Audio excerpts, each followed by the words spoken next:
सबसे पहले बाइक में क्या रहता है बताइए आप? क्लच, उसके बाद एक्सीलेटर। आपके बाएं हाथ में क्लच रहता है, दाहिने हाथ में एक्सीलेटर रहता है, पैर में ब्रेक रहता है। तो जैसे आप लोग बाइक चलाते हैं, 4 व्हीलर भी सेम है।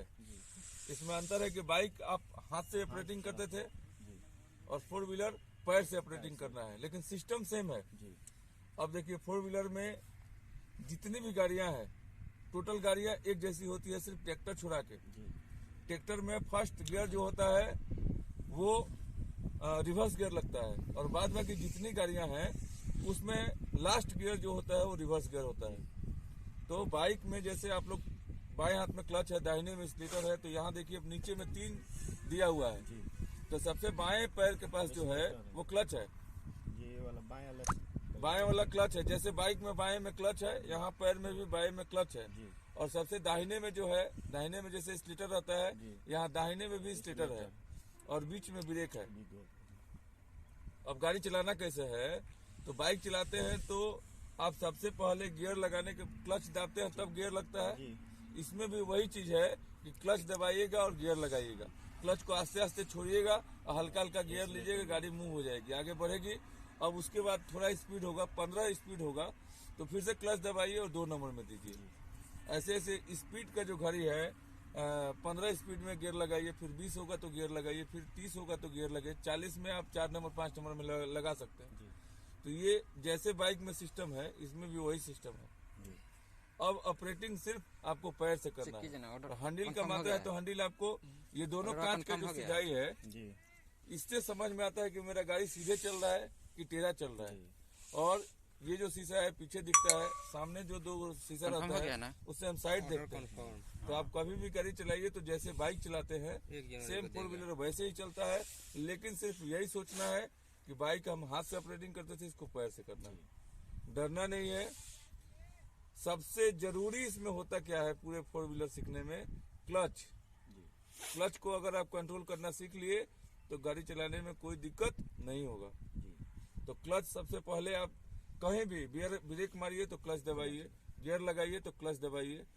हाँ, जब क्लच लीजिए तो एक्सीलेटर मत लीजिए। जब भी बाएं पैर का क्लच दबाए हैं तो दाहिने पैर का एक्सीलेटर मत लीजिए। वो कब लिया जाता है, जब आप ब्रिज पर चल रहे हैं, ऊंचाई है, उस वक्त क्लच भी लिया जाता है और एक्सीलेटर भी लिया जाता है, और धीमी धीमी मात्रा से ब्रिज पर चढ़ा जाता है। गाड़ी का कम्युनिकेशन जो होता है आपके पैर में उस समय आ जाता है, इसलिए आ जाता है कि क्लच भी दबा के रखिएगा कि गाड़ी मेरा बंद नहीं हो। बंद होगा तो एक बैग पीछे ढूलेगा तो पीछे वाला गाड़ी में एक्सीडेंट होगा। इसलिए जब ब्रिज पर हम लोग चढ़ते हैं उस समय क्लच और एक्सीलेटर दोनों का उपयोग होता है। तो वो सिर्फ ब्रिज के लिए, अदर्स कहीं के लिए नहीं। क्लच और ब्रेक का सिर्फ एक जगह इस्तेमाल होता है, ऊंचाई पर चढ़ने के समय, क्योंकि मेरा गाड़ी पीछे न ढूल जाए, आगे न ढूल जाए, और उस समय हैंड ब्रेक का इस्तेमाल होता है। ये हाथ वाला जो ब्रेक है यहाँ पे, इस हैंड ब्रेक का इस्तेमाल होता है कहाँ, जब हम पहाड़ी पे चढ़ाई करते हैं या किसी ओवर ब्रिज पर चढ़ाई करते हैं या किसी रेलवे स्टेशन के फाटक पर चढ़ाई करते हैं, उस वक्त के लिए क्लच, एक्सीलेटर और हैंड ब्रेक। हैंड ब्रेक इसलिए ले जाता है कि हम कहीं ऊंचाई पर चढ़े हुए हैं, वहां गाड़ी स्टॉप हो गया, गाड़ी रुक गया, तो गाड़ी हम रुक गए तो कितना देर स्टार्ट करके रखिएगा आप भी तो शरीर है, गाड़ी भी शरीर है, एक जैसा इंजन है। तो उस समय क्या होता है, गाड़ी गियर में ही बंद कर दिया जाता है और हैंड ब्रेक भी उठा दिया जाता है। तो हैंड ब्रेक उठाने से गाड़ी आपका पीछे नहीं जाएगा और गियर में भी है, 2 ऑप्शन से रुका हुआ है। फिर जब मान लीजिए फाटक खुल गया, गाड़ी आपको आगे बढ़ना है, तो पहले गाड़ी चालू किए, क्लच और एक्सीलेटर का मात्रा लिए, जब देखे कि मेरा गाड़ी अब मूव करने लायक है आगे, ज्यादा एक्सीलेटर नहीं, उसको समझना पड़ता है कि हाँ अब मेरा गाड़ी आगे जाएगा, पीछे नहीं जाएगा, तो हैंड ब्रेक को नीचे कर दिया जाता है, फिर गाड़ी आराम से आगे लेकर बढ़ा जाता है। अगर उस समय भूल कीजिएगा, हैंड ब्रेक पहले ही उठा दीजिएगा, तो गाड़ी आपका पीछे चला जाएगा या गाड़ी बंद हो जाएगा।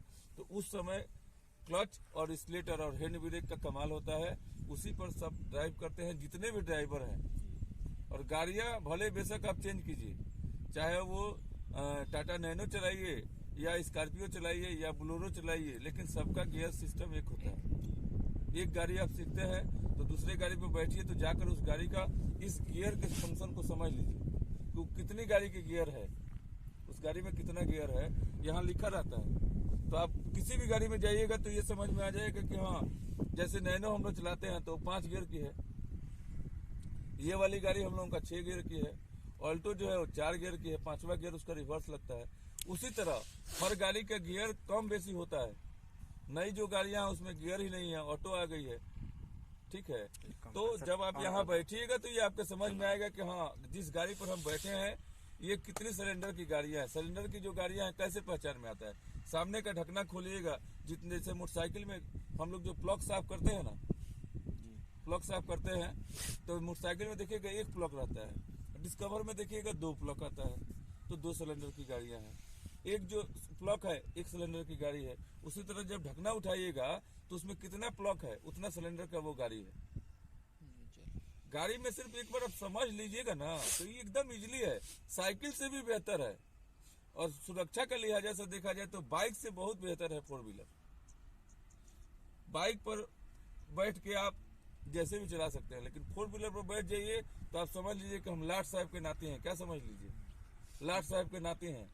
वहां झमेला हुआ है तो आराम से यहाँ गाड़ी रोक दीजिए, आराम से बैठ के देखिए, झमेला मिट जाए तो जाइए। क्योंकि बाइक और साइकिल से तो ऐसे कटिंग करके निकलिएगा, लेकिन 4 व्हीलर तो छोटा है नहीं आपका कि आप निकल जाइएगा। तो 4 व्हीलर पर बैठने वाले वो अपने आप को लाट साहब समझते हैं। तो आप अगर सीख रहे हैं तो समझ लीजिए कि हम लाट साहब बन गए। वहाँ झमेला है, नहीं जाएंगे, यहीं पर रहेंगे, देख लेंगे झमेला शांत, तब हम निकलेंगे वहां से। क्योंकि उस झमेला में जाइएगा तो दिक्कत होगा।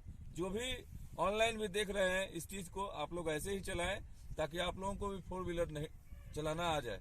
आप लोग बेशक यहाँ नहीं आ सकते हैं, लेकिन अगर मेरे गाइडलाइन को देखिएगा तो आप लोगों को भी 4 व्हीलर चलाने में बहुत ज्यादा सुविधा होगा।